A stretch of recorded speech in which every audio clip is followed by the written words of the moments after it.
That makes my life easier. Hey guys, it's Ted Bogert. We are back with the last show from Gratitude Tuesday. Today's Gratitude Tuesday. I hope you guys have expressed to somebody how grateful you are for them. I'm super excited to have Mistie Layne on the show.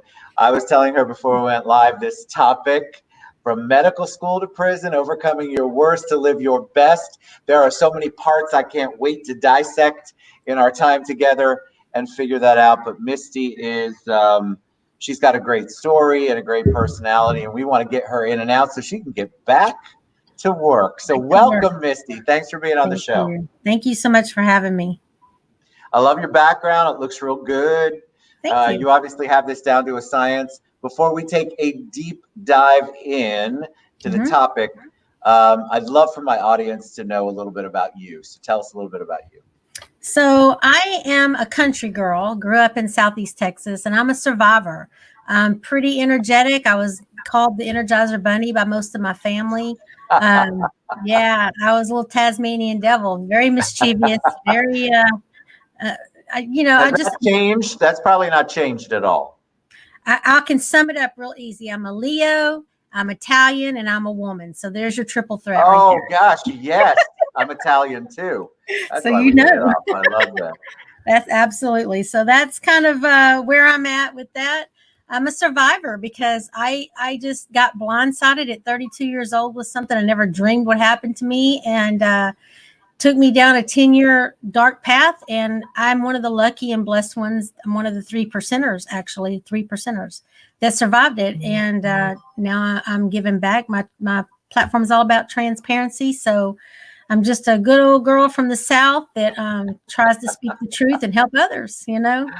All right. So let's just dive into it because I think it's super important. Tell us about the dark. What's the path? I mean, the topic is from medical school to prison. So I would love whatever you would like to share with us. We will embrace it lovingly. Tell us your story. Tell us this story. Well, I was a spoiled brat growing up, pretty much had everything I wanted, you know, very in dance and music and pretty much did everything. Texas, was raised up in the Texas beauty pageant system. So I had a lot of confidence, a lot of self-esteem. I was a go-getter, knew from early on I wanted to be a surgeon.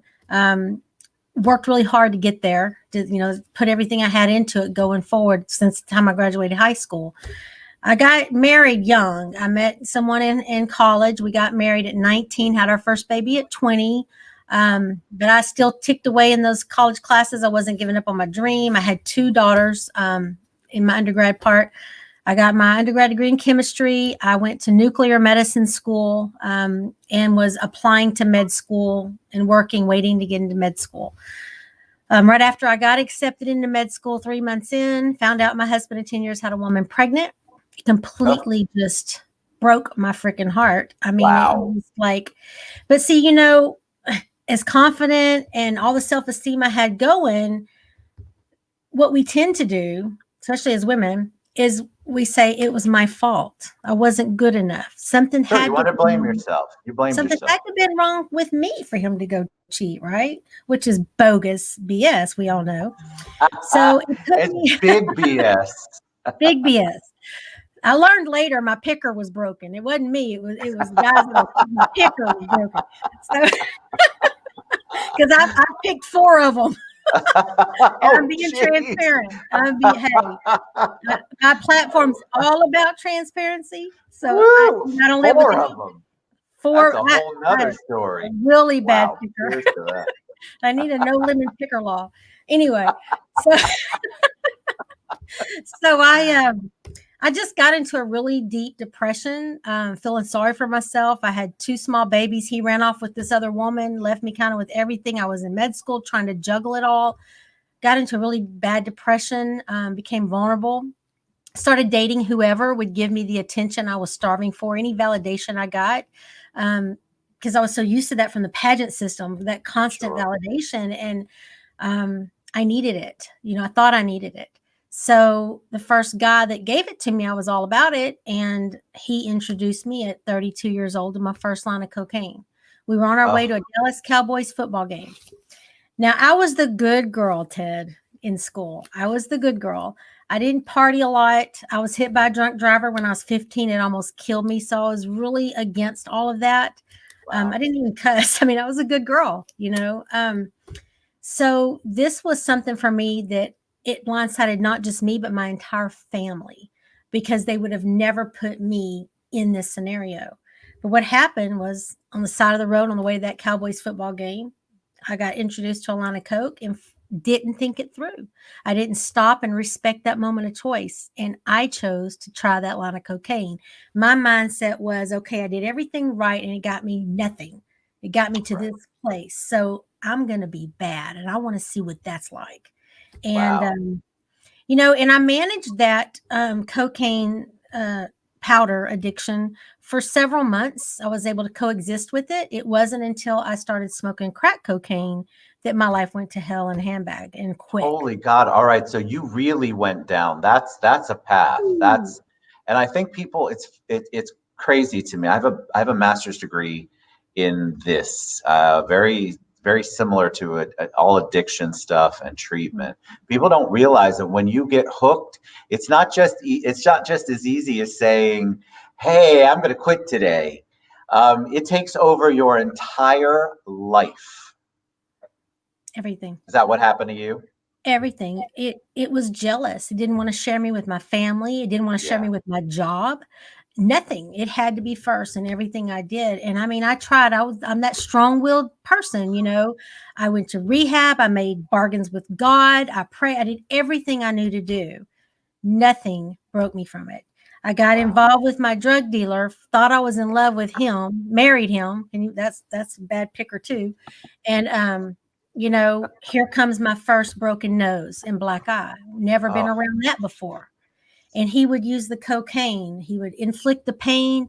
I'd kick him out. He'd bring the cocaine back because he knew I was in severe pain to help. And it was just this horrible, horrible cycle. And that got, you know, I tell people today, out of everything, and when you hear the rest of my story, you're going to be like, wow. But to hear everything I've been through, some of the hardest scars to heal from are the domestic abuse, not the yeah. physical ones, Ted, but those deep seated emotional ones. I mean, those words, they hurt and they stick with us and they're deep rooted in us. I'm So so sorry. that was tough. He held me hostage. We had a son together. Our infant son was held hostage for 3 days. It just got really bad. Um, and I ran away. I left the state. I went into hiding. He always found me, used scripture against me, did what he could. Always got me back. So never say never, because you don't know what you're going to do or not do till you're in your Absolutely situation. true. So Cannot true. judge. Cannot judge. So fast forward. I was out doing the wrong thing, the wrong place, the wrong time with the wrong people. These two girls decided they were going to steal my car. They attacked me. They got out of the car. I managed to turn my car around to speed back out of the road I was on. They threw a brick at my car and I swerved, you know, reflex, and started sliding. They call it yarring, sideways down the road. I hit a parked vehicle in a driveway and the lady was standing in her yard. It hit her and knocked her into the house and killed her. And Oh I my did not know it. I had been up smoking crack for 4 days. I had no recollection. Like I was just in zombie land, basically. I woke up over the steering wheel and said, I got to get home to my kids. The lady that ran across the street said, you're not going anywhere. I said, my car's fine. I can go. She's like, honey, you're not going anywhere. And I passed out. Next thing I remember, my mom hovering over me on the gurney in the ER saying, just sobbing, you know, and I reach up to tell her I'm okay and hug her neck. And I felt that cold, angry steel around my wrist. And I knew something was bad, but I had no idea. And she said, honey, you've killed someone. And I'm oh telling you, it was like quicksand. I sunk into that gurney and all the breath came out of my air, because when you're in the wrong and you take someone's life, you feel guilty for being alive. It's like of every breath course. of air I took, I didn't feel I deserved it. It was really, really hard. I've never been suicidal, but to want to find the desire to live. And then so I'm in jail facing a 40-year sentence at this time. 40-year sentence. And I was fixing to be a surgeon, busted my butt, 12 years of college to get there, and I'm throwing it all away over that one stupid day that I didn't respect that choice. Do I do this cocaine or don't I? You know, and Wow. it changed everything. There's so many intricacies to this story. I mean, so many things it would blow your mind if you even heard them all. I know we don't have time today, but I want to get to the main part of it. Yeah, where do you? I'm curious. I mean, I have so many questions, but what is the right? Because as you know, before we went live, I said, "Hey, Misty, I don't do any research. I'm fascinated by this topic." Yeah. So I did not know any of this. So you're the addiction, I just want to stress to people that that addiction is life changing, and it is very difficult when you graduate, so to speak, or digress to from cocaine to crack cocaine and then heroin. And you didn't say heroin, but there's No. so many, and you can't get your hands around the life that you know you should be leading. You are 100% led by that addiction. And just kudos to you for being here to talk. However, the whole killing someone, my heart sunk when you said that. I imagine that's a pain that you don't ever come to grips with. It's a process, and I'm gonna tell you the next segment, and you're gonna see it, just the way it all ties together. It's just horrific. But before I do that, I want to say real quickly, when you just what you were just talking about, the drug, if we give it that one opportunity in our lives, we're done for. I am fortunate. I am one of the 3% in rehab. They told us only 3% were going to make it. I'm fortunate. I have 13 years behind me now. Never dreamt I would be even a target for addiction. I was that good girl. So if you're today listening and you go to a party and someone introduces you to something, give that moment a choice the respect it deserves. Think it through. Because if you'd have told me today, I'd have been on the streets prostituting. If you would have told me today, I'd be writing hot checks, stolen credit cards, doing unfathomable things, all those things we say we won't do, I'd have told you were crazy. But if you don't believe me, just try it. You'll see. Anyway. Unbelievable. So, All right, so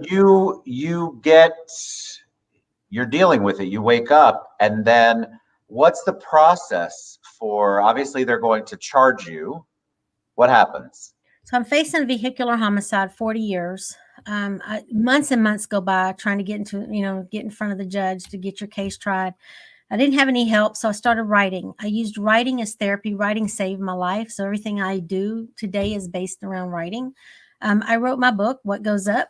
I actually wrote it while I was in jail. Took 7 months, and that was my therapy. The problem with that book was it was full of anger and blame. It was a dark tone. It was just me. It was like I guess like emotional vomit, if you would. It was me releasing. So when I got blessed enough to get a reduced sentence of negligent homicide, which is accidental, I got a 5-year sentence instead of 40. And it saved my medical license in nuclear medicine because it went from violent crime to nonviolent. So that's another big blessing. So I get out, I'm rebuilding my life, my relationships, trust in my field and everything. I didn't want anybody to know about that Misty from the past. I was too ashamed of that, too ashamed of who I was, what I'd done. So I never did anything with that book, never released it. That wreck happened on September 18th, 2007. My oldest daughter, told me she was due with my first grandbaby on September the 18th. And I thought it was a miracle. God's replacing a life with the life I stole, until Eliana got stuck in the birth canal, came out blind, deaf, couldn't suck, couldn't cry, had a feeding tube, severe, severe brain damage. Oh Um, my God. every time I tried to hold her, I felt a disconnect. And it was that moment I realized I was letting my past rob me of my future because I was blaming myself. I thought that was my punishment. There was no way, Ted, that those dates could be coincidental. I just knew it was my judgment. It was time for me to pay, and it was through her. So at that moment is when everything for me changed. And I realized my God doesn't love like that. I'm strong. I was brought through it for a reason, and it wasn't to hide behind it.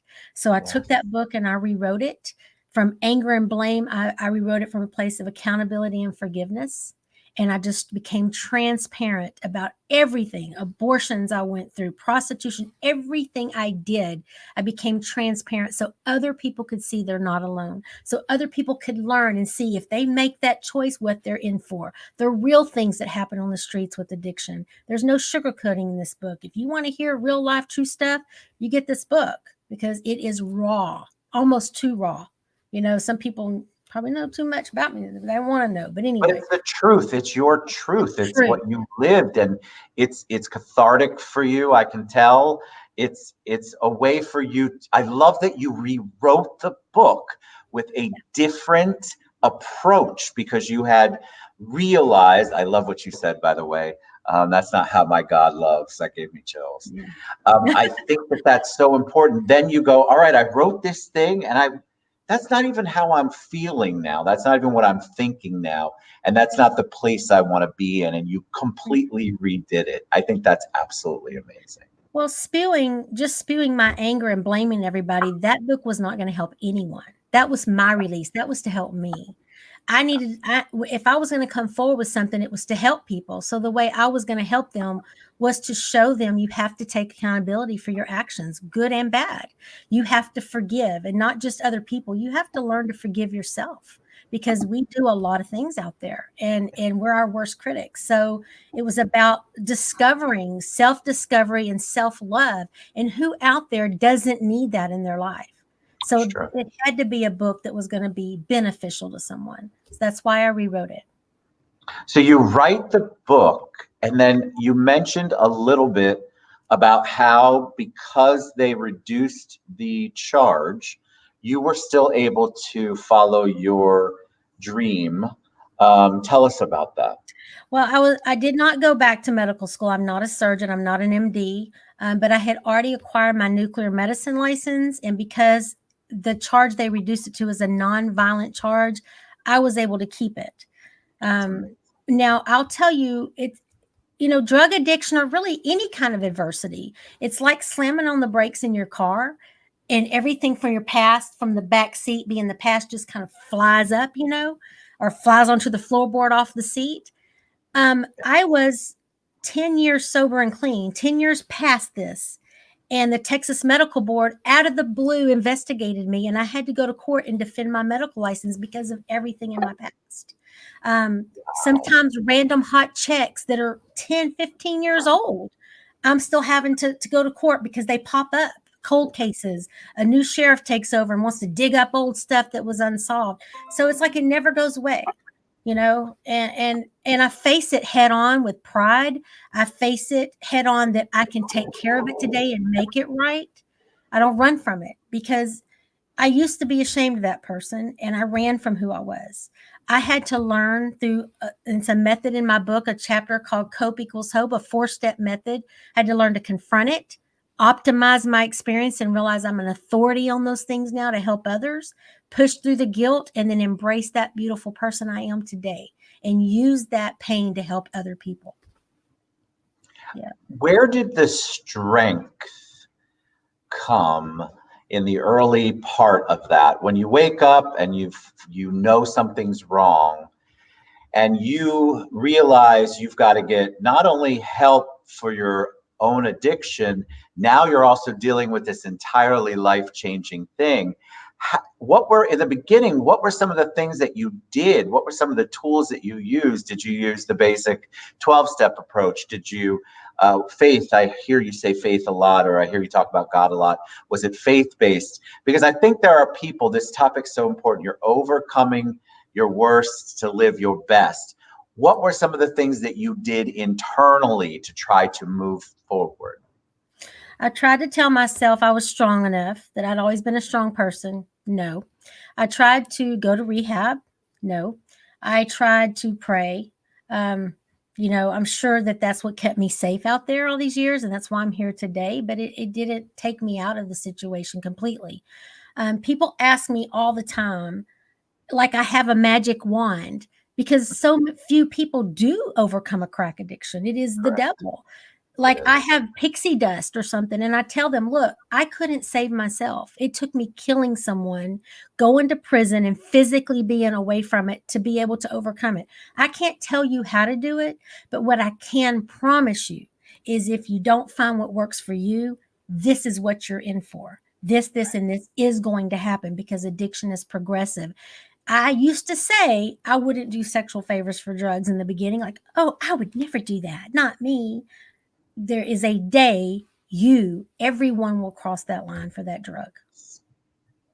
We've seen it. I mean, anybody who's watched intervention or any kind of it's life altering, and if you don't have anybody who's been touched by it, count your blessings, because when somebody's in that sickness, when somebody is in that addiction, you don't know minute to minute whether they're going to be able to pull out of it, whether they're going to live through it. And the ones who do, I love the 3%. The recidivism rate for relapsing in our country or really worldwide is just astronomical. It's in the high 90s.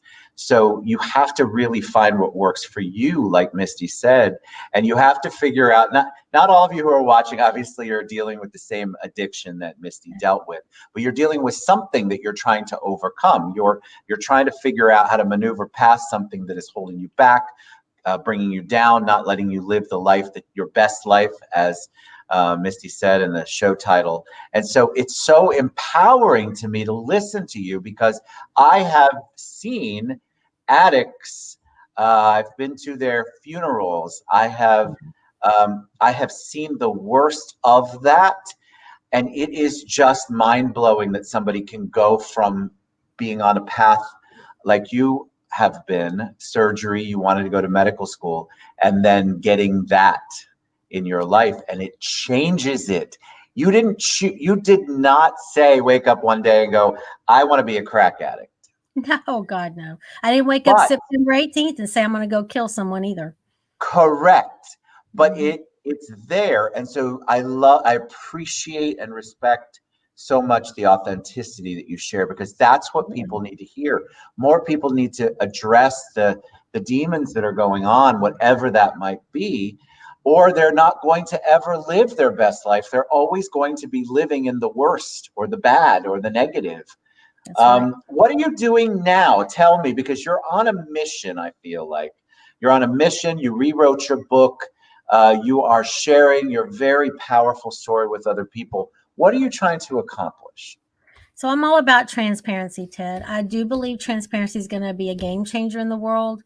If you could just quickly imagine um, a teenage girl that gets pregnant, if we were more open and honest with our own kids about our past failures instead of pretending we're so perfect, they could come home and talk to their parents about their options instead of running off to an abortion clinic out of fear of judgment from their own parents. I mean, I could just see how if the whole world will adopt transparency more, we can judge less and mentor more and quit all this fake stuff. I mean, you know, I started a movement on Facebook. It's called hashtag Be That One. It's a private group off of my page, the Mistie Layne page, and it encourages people to step up and share their raw truth so that they can educate with it, inform, make others aware, and then we can judge less and mentor more. That wasn't enough. I thought, okay, well, I'm asking people to do it. Now, how do they do it? So then I started my talk show, Dare to Share with Mistie Layne. That's a platform for people to do that. They come on my show. Oftentimes, it's people that have never shared their past, and it's such a release. Transparency gives you freedom. I mean, oh my gosh, it's such a feeling just to be honest in the mirror with yourself. I mean, that's the biggest part of it right there. Just admitting to yourself, hey, I did these things, and then saying, and I'm the reason I did them. I chose to do them. Quit blaming everybody, because it's not until we accept it that we can start the healing and start the work to work through the pain. Because I think that's what it's all about. When I was in rehab, we had to write our life story to graduate. This was early on in my addiction. I think right at 1 year mark. So very early on in the 10-year addiction. And I was hearing stories of these girls where their uncles were raping them, their moms were prostituting them out at 12 and 13 to get money for their addiction. all these horrific things. And I'm thinking, oh my God, I grew up in this big brick house with a swimming pool. I was a spoiled brat. What the heck am I going to say? These people are going to laugh at me. And I sat down. I couldn't get anything to come out on the paper. And I told my counselor, I can't go up there. I don't have this. I can't. She said, just write your story. It took 3 nights of me sitting there staring at a blank page until the pencil started moving. And the things that poured out of me that I didn't even know, I didn't even have a conscious awareness of things that had happened to me. I'd suppressed it with little Debbie cakes or whatever, a beauty pageant or whatever it was. And I finally realized that, yeah, it might not have been the same level, but I had pain. And I was using that cocaine to hide that pain and cover it up, or the food or whatever, the sex addiction, whatever it was. And so that's when I realized, I had to start doing the work, but I was so into my addiction, I couldn't do the work yet. That came years later for me.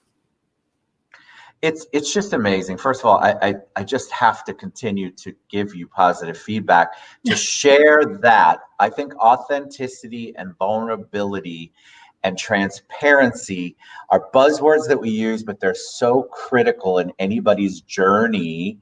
If you want to get past, if you want to overcome, you want to live your best life. If you're not practicing those things or learning how to hone them and share them, then you're going to be stuck forever. And that could be stuck in a bad relationship. That could be stuck in an addiction. That could be stuck in a bad job. There's so many things. And so you encouraging people to get out and you sharing your story so raw. I'm just so moved by this. I can't even begin to tell you, Mistie. I'm excited that you are willing to share your heart and your soul with people. I know because of all of the love, you can't see it, but I can, across all my platforms. People are thirsty and hungry for this kind of transparency because they're all suffering with their own demon or demons.